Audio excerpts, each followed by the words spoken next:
Welcome friends. வாங்க இன்னைக்கு நம்ம டேஸ்டான வெஜ் கட்லட் எப்படி பண்ணலான்னு பார்க்கலாம். நிறைய வெஜிடபிள்ஸ்லாம் போட்டு பண்ண இந்த வெஜ் கட்லட் ஈவினிங் நம்ம ஸ்நாக்ஸாக பசங்களுக்கு செஞ்சு கொடுக்கலாங்க. இப்போ வாங்க இந்த வெஜ் கட்லட் எப்படி பண்ணலான்னு பார்க்கலாம். அதுக்கு என்னென்ன தேவைன்னு பார்த்துக்கலாங்க. முதல்ல ஒரு 4 உருளைக்கிழங்கு, சின்ன சைஸ் உருளைக்கிழங்கு வேக வச்சு ஒரு கிண்ணத்தில் எடுத்து வச்சுக்கலாங்க. 1/4 கப் பட்டாணி எடுத்து வச்சிட்டேன். பீன்ஸு இது போல் சின்னதாக கட் பண்ணி அதுவும் ஒரு 1/4 கப். கேரட் ஒரு 2 இதை போல் துருவி எடுத்து வச்சுக்கலாம். காலிஃப்ளவர் நல்லா இதை போல் பொடியாக அரிஞ்சிச்சு நம்ம வெந்நீரில் போட்டுட்டு க்ளீன் பண்ணி எடுத்து வச்சுக்கலாங்க. இப்போ வெங்காயமும் ஒரு 1/4 கப் அரிஞ்சு எடுத்து வச்சிடலாம். இஞ்சி கொஞ்சமாக திருவி எடுத்து வச்சுக்கலாங்க. கொத்தமல்லி இருந்தால் எடுத்து வச்சுக்கலாம். புதினா கட் பண்ணி எடுத்து வச்சுக்கலாங்க.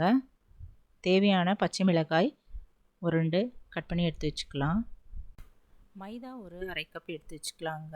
பிரெட் க்ரம்ஸு தேவையான அளவு ஒரு கிண்ணத்தில் எடுத்து வச்சுக்கலாம். இப்போது ப்ளெயின் மிளகாய் தூள் 1 டீஸ்பூன், கரம் மசாலா 1/2 டீஸ்பூன் எடுத்துக்கலாம். உப்பு தேவையான அளவு எடுத்து வச்சுக்கலாங்க. இப்போ அடுப்பில் ஒரு கடாய் வச்சுட்டு அதில் ஒரு 1/4 டம்ளர் தண்ணி ஊற்றிட்டு இந்த கட் பண்ண வெஜிடபிள்ஸ் எல்லாத்தையும் நம்ம போட்டுக்கலாம். கேரட், பீன்ஸ், பட்டாணி, காலிஃப்ளவர் போட்டு 1/4 டீஸ்பூன் உப்பு போட்டு நல்லா வேக வச்சுக்கலாம். கொஞ்சமாக மஞ்சத்தூளும் இதில் ஆட் பண்ணிக்கலாங்க.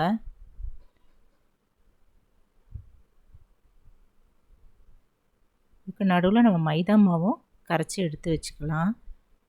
மைதாவை நம்ம ஒரு கிண்ணத்தில் போட்டுட்டு கொஞ்சமாக உப்பு தண்ணி ஊற்றி நல்லா தோசை மாவு பதத்துக்குள்ள கரைச்சி எடுத்து வச்சுக்கலாம்.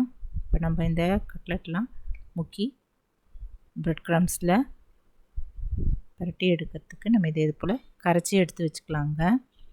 கட்டி இல்லாமல் கரைச்சிக்கலாம். இப்போ இந்த காய்கறிகள்லாம் நல்லா வெந்துடுச்சுங்க.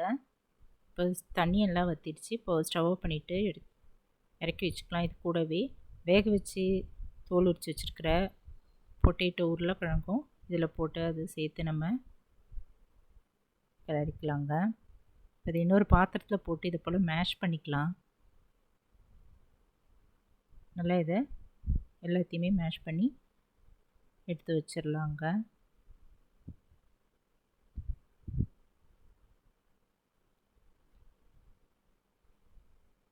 இது நல்லா மேஷ் ஆன பிறகு இந்த மிளகாய் தூள், கரம் மசாலா இது இதில் ஆட் பண்ணிக்கலாம்.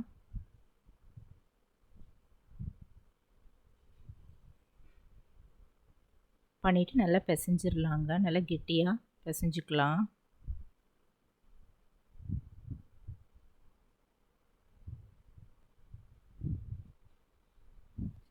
இப்போ அடுப்பில் ஒரு கடாய் வச்சுட்டு கொஞ்சமாக எண்ணெய் ஊற்றிட்டு இதில் இந்த கட் பண்ண வெங்காயம் போட்டு வதக்கிடலாங்க.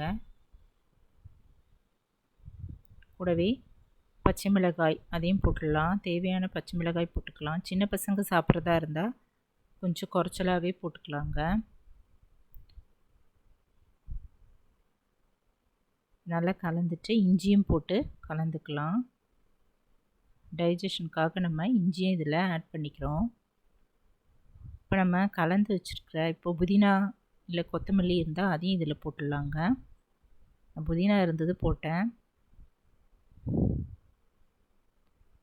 இப்போ லைட்டாக இப்படி வதங்கின பிறகு இப்போ பிசைஞ்சு வச்சுருக்கிற இந்த வெஜ் கலவையை இதில் போட்டுடலாங்க. வெஜிடபிள் கலவையை இதில் போட்டுட்டு கலந்துக்கலாம். நல்லா கிளறிக்கலாங்க.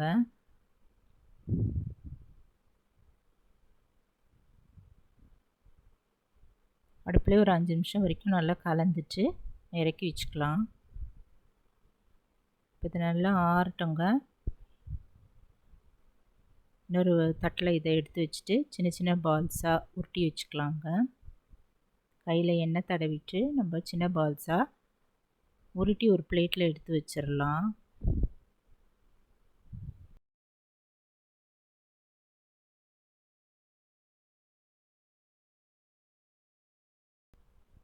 இதை போல் நம்ம ஊற்றி வச்சுக்கலாம். அடுப்பில் ஒரு பேன் வச்சுட்டு இல்லை தோசைக்கல் வச்சுட்டு மேலே ஆயில் ஊற்றிக்கலாங்க. இந்த பால்ஸை நம்ம கையில் மெலிசாக தட்டிக்கலாம். 1 இன்ச் அளவு இப்படி அழுத்தி சென்டரில் ப்ரெஸ் பண்ணிவிட்டு 1 இன்ச் அளவுக்கு தடியாக இருந்தால் போதும். இது உருட்டி இதை போல் தட்டிட்டு கரைச்சி வச்சுருக்கிற மைதா மாவில் முக்கிடலாங்க. ப்ரெட் க்ரம்ஸில் இப்படி பரட்டிட்டு தட்டில் எடுத்து வச்சிடலாம்.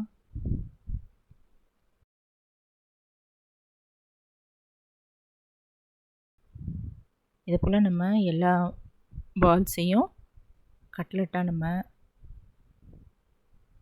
செஞ்சு எடுத்து வச்சுக்கலாங்க.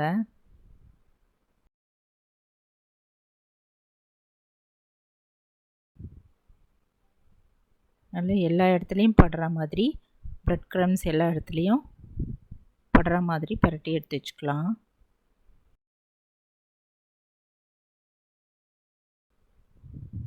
இப்போ எல்லாம் செஞ்சாச்சு. இப்போ அடுப்பில் காஞ்சிட்ருக்கிற எண்ணெயில் ஒரு 3 இல்லை 4 போட்டு பொரித்து எடுத்துடலாங்க.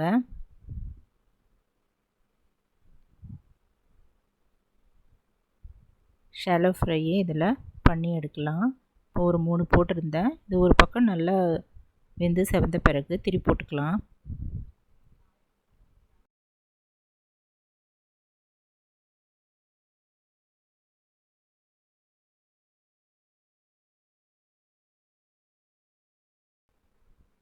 இன்னொரு பக்கமும் நல்லா செவக்கட்டும்.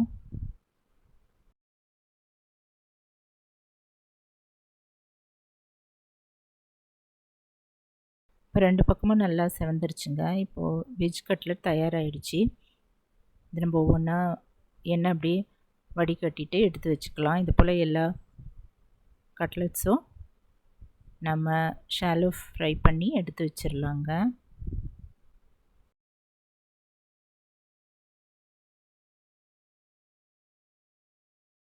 நல்ல அருமையான ருசியான சின்ன பசங்களுக்கு விருப்பமான கட்லெட்ஸ் இது தயாராகிடுச்சு. இது பெரியவங்களும் ரொம்ப விரும்பி சாப்பிடுவாங்க. உள்ளேயும் நல்லா வெந்து இருந்தது. இது நம்ம டொமேட்டோ கெச்சப், டொமேட்டோ சாஸ் இதில் தொட்டு சாப்பிட்டா அருமையாக இருக்கும். நீங்களும் இந்த டேஸ்டியான வெஜ் கட்லெட் ட்ரை பண்ணி பாருங்கள். இந்த வீடியோ பிடிச்சதுன்னா குக்கிங் வித் சித்ரா அன்பு சேனலில் சப்ஸ்கிரைப் பண்ணிக்கோங்க. தேங்க்ஸ் ஃபார் வாட்சிங். நம்ம அடுத்த வீடியோவில் பார்க்கலாம். நன்றி, வணக்கம்.